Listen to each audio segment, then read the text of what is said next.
Buerki, the passionate creator behind the book Living Without Fear, which has touched many lives, and the co-creator of the Amazon best-selling Inspired Journeys. If you're eager to explore a world of endless possibilities, you've come to the right place. Know someone who could use a dose of inspiration from today's episode?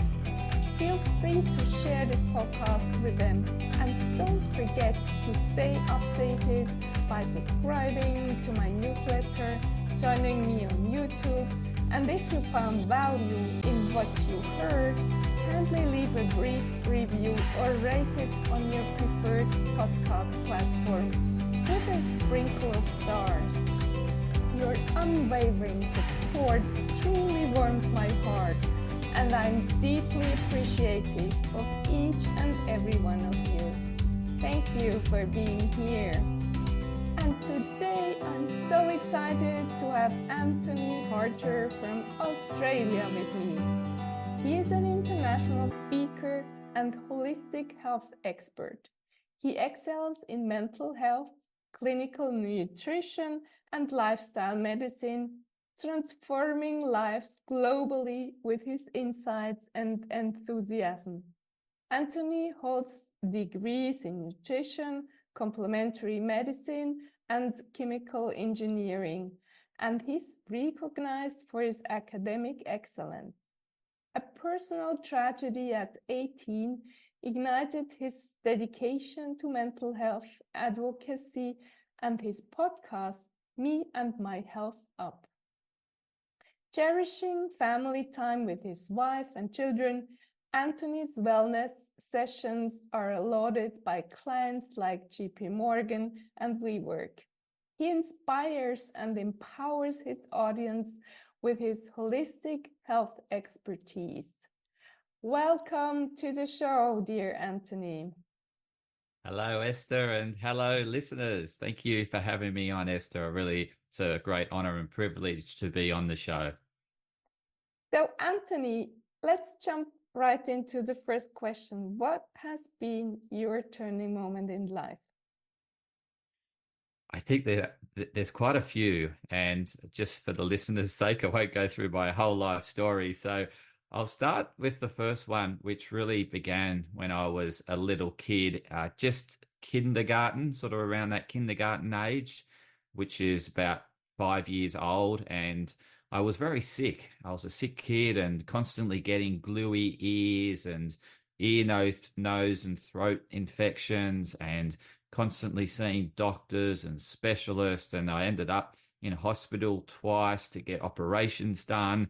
And so from a little kid, I just saw myself as being sick, and I just wanted to be like every other kid. I wanted to be out there running around and not going to doctor's appointments and not feeling in pain at night and not being able to sleep. And I just wanted to be running around and experiencing life like children do. And so from that moment, I actually embarked on a health journey to improve my health so I wouldn't be that sick kid. And so from an early age, from kindergarten, I've been learning about dieting, I've been learning about exercise, been learning about mental health. I must say, diet and exercise was predominantly what I was learning about during those primary and secondary high school years.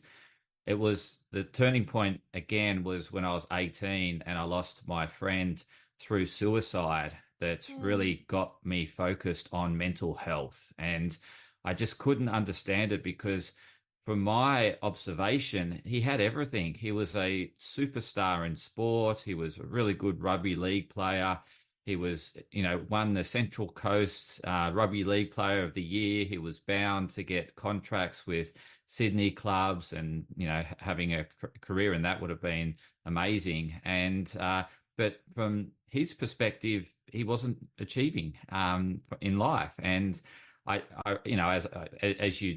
as anyone doesn't know as to why people commit suicide, but we can only speculate. But I just knew that regardless of how a person is showing on the outside, what really matters is what's going on the inside. And so then I thought about getting educated in terms of how I could improve the way I thought about things, how I could develop myself as a person. And from that age of 18 up until now, which I'm in my late 40s, I've been educating myself in mental health and doing lots of courses and professional development in this area.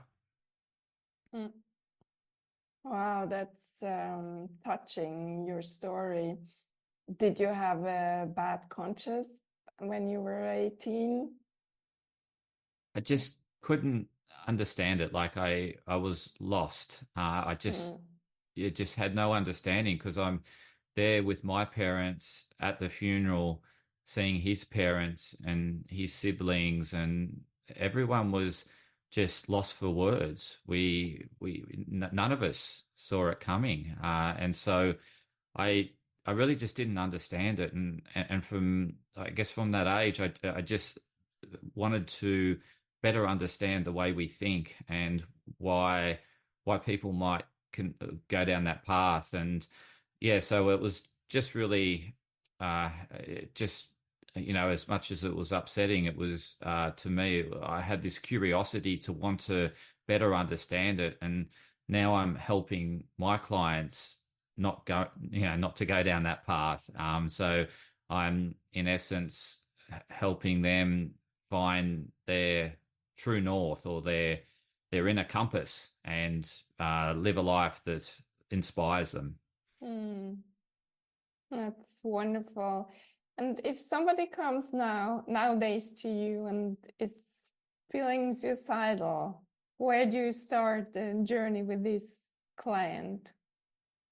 Yeah, I have a recent client that rang me from a psychiatric ward. So they had just recently attempted suicide, and it was the second time in 2 years they were in the psychiatric ward.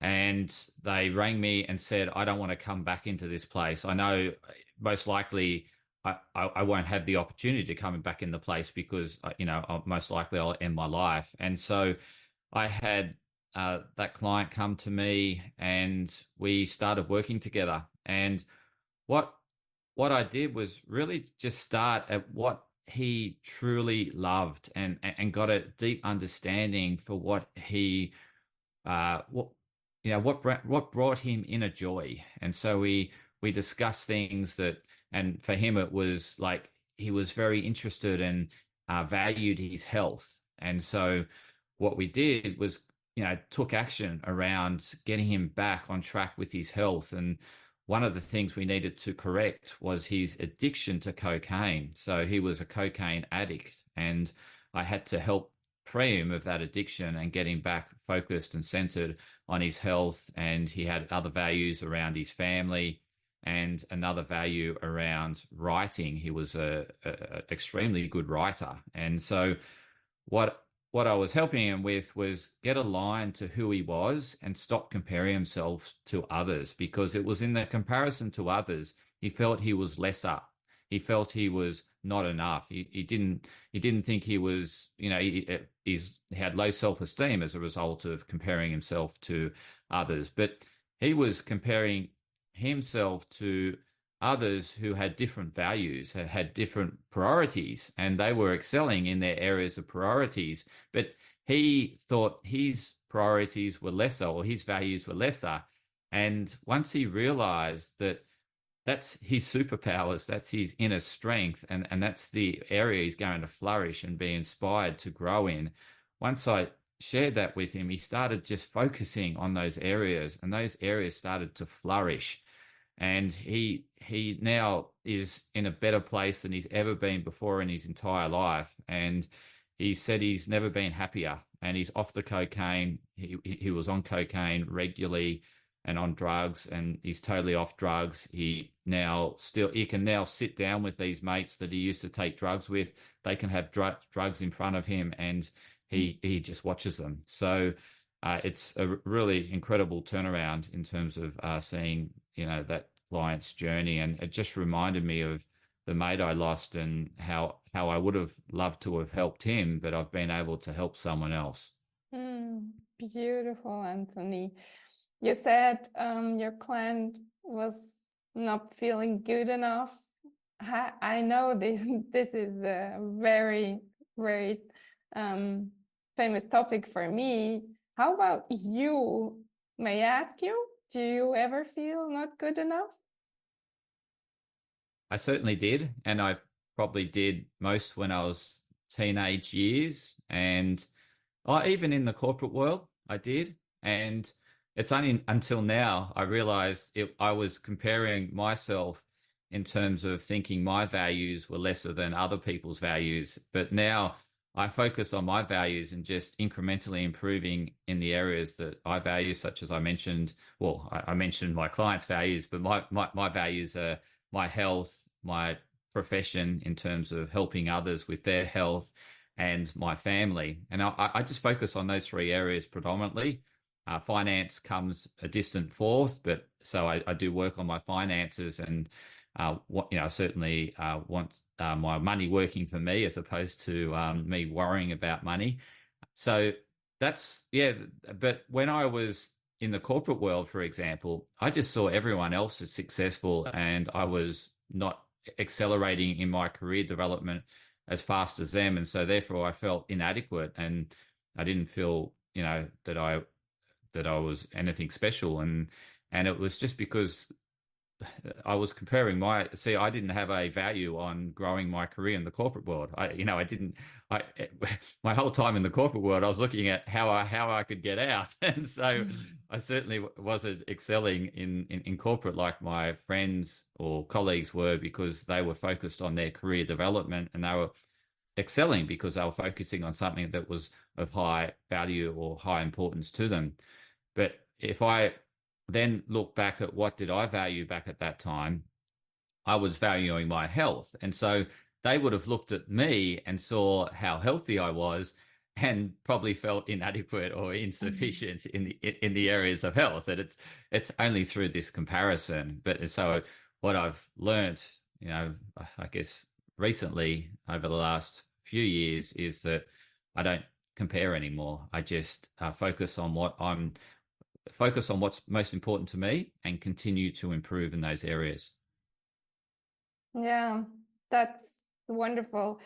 How do we learn not to compare ourselves to others? We don't learn it at school. I had to learn it somewhere else after school. Yeah, so I certainly never learnt it at school. I didn't really learn it much when I was pursuing professional development or personal development, probably personal development or self-help. I was very much into self-help and reading self-help books. I still didn't pick it up from that. It was more recently when I interviewed Dr. Demartini on my podcast that I started to look into his work, and I started to read his books before the interview. And I really resonated with his writings and what he was sharing. And from that, I did his courses. And so it was really when I did his breakthrough experience that I really understood that it was pointless me comparing me to others, because I have a unique set of values. They have a unique set of values. And it's like a apples to orange comparison. So I don't bother with comparison anymore, and I just focus on what's important to me and making sure I'm doing that every day. Mm. Just coming back, why do we do it? I mean, is it condition? Maybe you know something about that. Why do we It it compare? it it is, and it's very much this animal survival mechanism that we have. So we we need to, and this is the challenge we have, is that we rely on one another to survive. So we are social beings. We need each other in order to thrive.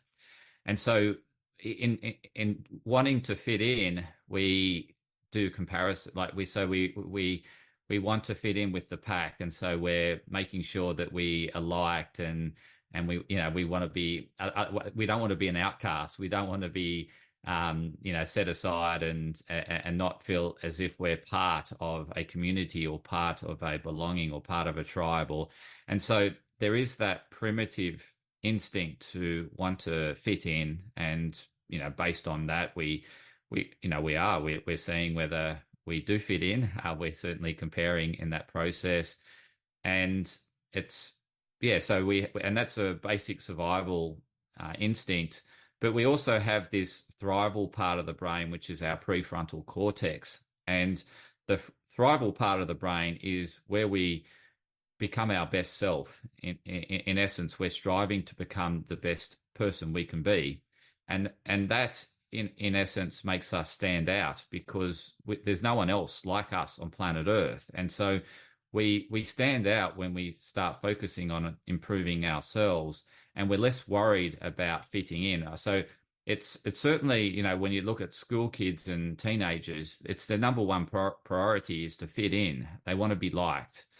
But once we realize that we've got a shelter, we've got money, we can feed ourselves, and we've got the basic survival needs met. So that the Maslow's hierarchy of needs. Once we've got those basic needs met, then we can go into our transcendent consciousness or our elevated mind, which is our prefrontal cortex.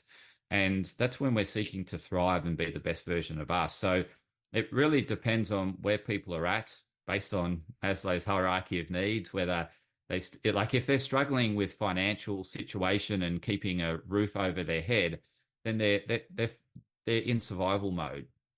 And it's hard to not compare when you're in survival mode because you're trying to survive. Whereas once we've got the basic needs met, then we can enter into thrival mode, and that's all about standing out, about being the best version of ourselves. Mm. And you have children as well, right, Anthony? Correct. I How, do. how, yeah, Yeah, say? two children. So I Uh-huh. have Sophia, who's 13, and Ollie, who's 11. So what do you tell them every day so that they don't get in this trap to compare themselves all the time? Yeah, absolutely. I just tell them to be them. And so I do my best not to project my values onto them because that's one of the biggest mistakes parents make is that they're projecting their values onto their kids, and their kids have a unique hierarchy of values or hierarchy of things that are important to them, which will be different to their parents. There might be some similarities, but overall there's going to be more differences because they are them and you are you. So I do my best not to project. I tend to pick myself up before I'm project. Like, so for example, what I might project on my kids is health, but they might not value health. And it, so it's just not a high priority for them. They might value something else such as computer games. And I might tell them, oh, get off the computer games. You're just being lazy, get outside, exercise. But that's me projecting my values, and I'm not honoring their values, which could be excelling at computer games. And so I've learnt to respect other people's values in this process, and I honor my values by setting boundaries around what I will and won't do. So I certainly won't. I rarely go outside of my values. If I do, there's normally a good reason for it. But so yeah, with my children, I really encourage them to be the best versions of themselves and not compare themselves to other kids in the class in terms of grades. I ask them to just focus on what they can improve on and just focus on their improvement and not where they are in relative to other students in the class. That doesn't matter. It's irrelevant. The only thing that they can control is their improvement. And so not focus on your position in the class or anything like that, or whether you're getting first, second, or third in a running race. It's, like if it's a running race, it's just focusing on improving your time. How can you improve your time? Don't worry about what everyone else is doing. You focus on improving your time. You focus on improving your grades. Don't worry about, this, because again, the school system is all about comparison. It's all about grading students. So it's you are fighting the system, but I do my best to encourage them to focus on just being the best versions of themselves. Wonderful. A funny story. I just remembered my My younger son, now he's 18. He was on computer games all the time. And when we flew back once from India, it was about 8 or 10 hours. He was playing the games in the airplane, and on the last hour he fell asleep. But nowadays he's coding, he's Yeah. studying IT, and he loves it. And he's so happy to write code. So yeah. And Esther, he's got you to thank because you didn't tell him he should be focusing on something else. You let him play computer games, and so you let him continually to improve himself in terms of how to play the game, how to master the game, and he got so intrigued about computer games that he became a fantastic computer programmer, and he understands the user of computers, and because he was obviously an avid user of computers. So I think he certainly got you to thank in terms of not telling him he should go and study health or study medicine or something like that, something he wasn't interested in. He was allowed to pursue something that was deeply meaningful to him. So well done on honoring allowing him to fulfill his values. So that's great parenting. Thank you, Anthony. And let's go back to the adult world. What can we tell others, our audience, for mental health, to stay healthy? What else? Not comparing ourselves to others. What is important as well? Yeah, for me, that like what I learned around the transcendent mind is the prefrontal cortex is where love and gratitude reside. And because in our prefrontal cortex, we have objective thinking. In our survival part of the brain, we have subjective thinking. It's filtered thinking. It's based on our perceptions, and our perceptions can be lopsided when we're in survival mode. Whereas our transcendent part of the brain has balanced perception, balanced thinking. So when we have balanced thinking, balanced perceptions, we see both sides. And so you think about love, it's unconditional. It's loving the whole person for who they are. It's not judging them and saying, I like this about you, but I hate when you do this. I hate you when you do this, but I love you when you do this. That's the animal part of the brain. That's being judgmental.